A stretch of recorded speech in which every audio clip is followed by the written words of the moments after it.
அனைவருக்குமே வணக்கம். சற்று முன் கிடைத்திருக்கக்கூடிய ஒரு மிக மிக முக்கியமான செய்தி ஒன்று வெளியாகியுள்ளது.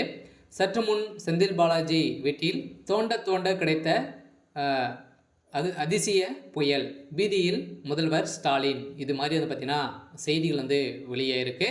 இப்போ சமீப காலத்திலேருந்தே ஒரு 2-3 நாட்களாகவே தொடர்ந்து பார்த்தீங்கன்னா செந்தில் பாலாஜி உட்பட்ட நண்பர்களுடைய வீட்டிலும் அவருடைய வீடுகளிலும் அதே மாதிரி திமுக எம்பி ஜெகத் ரக்ஷன் அவருடைய தொடர்புடைய இடங்களிலும் பார்த்தீங்கன்னா இப்போ அதிரடியாக அமலாக்கத்துறை 3 நாட்களாகவே தொடர்ந்து ரெய்டுகள் நடந்திருந்தது. இந்த ரெய்டின் அடிப்படையில் தான் செந்தில் பாலாஜி அவர்களும் ஜெகத் ரக்ஷன் அவர்களும் சேர்ந்து பார்த்தீங்கன்னா இப்போ இது வரைக்குமே மதுவிலக்கு துறையில் ஒரு மிகப்பெரிய யாரும் இந்திய வரலாற்றிலே செய்யக்கூடிய அளவிற்கு பார்த்தீங்கன்னா மெகா ஊழல் செஞ்சுருக்காங்க.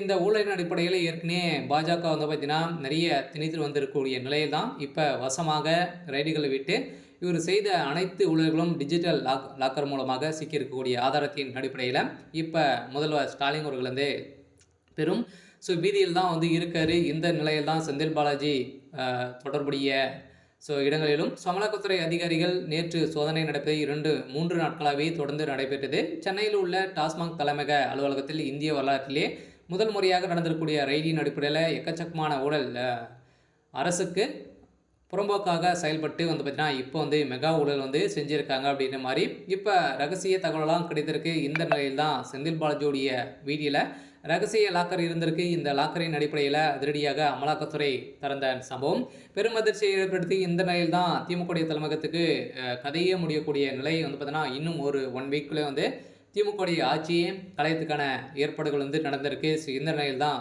முதல்வர் ஸ்டாலினுடைய தலையில் ஒரு இடி விழுந்திருக்கு.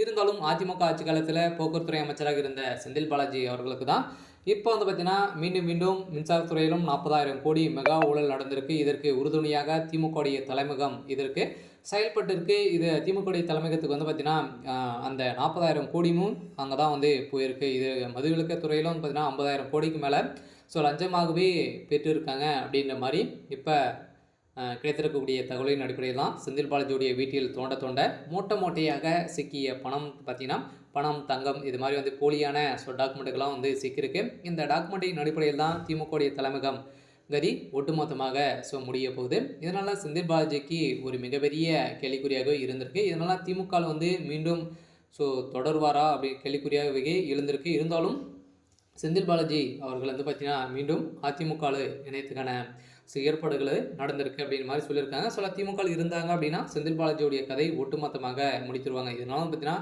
ரகசியமாகவே செயல்பட்டு வராங்க அப்படின்ற மாதிரி தான் செந்தில் பாலாஜி அவர்களுக்கு கிடைத்த தகவலின்படி இப்போ அதிரடியாக செந்தில் பாலாஜி என்ன முடிவு எடுக்க போகிறாரு, அப்படி மீண்டும் சிறைக்கு செல்லத்துக்கான அனைத்து ஏற்பாடுகளுமே நடந்திருக்கு. சரி, ஓகே. இன்றைக்கான அப்டேட் பார்த்தீங்கன்னா இதுதான். மறக்காமல் நம்மளுடைய சேனலை சப்ஸ்கிரைப் பண்ணி சப்போர்ட் பண்ணுங்கள். தேங்க்யூ.